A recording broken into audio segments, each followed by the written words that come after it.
ఆలకించి నమ్మడమెల్ల అంత వింత గాథల్లో ఆనందలాల బాపురే బ్రహ్మకు చెల్ల వైనవంత వల్లించవల్ల రేపల్లె వాడల్లో ఆనందలీలా అయిన వాడే అందరికీ అయినా అందడు ఎవ్వరికి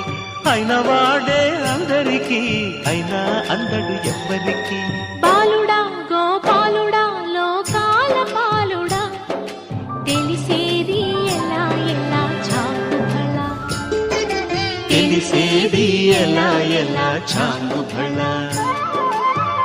ఔరా అమ్మక చెల్ల ఆలకించి నమ్మడమెల్ల అంత వింతగా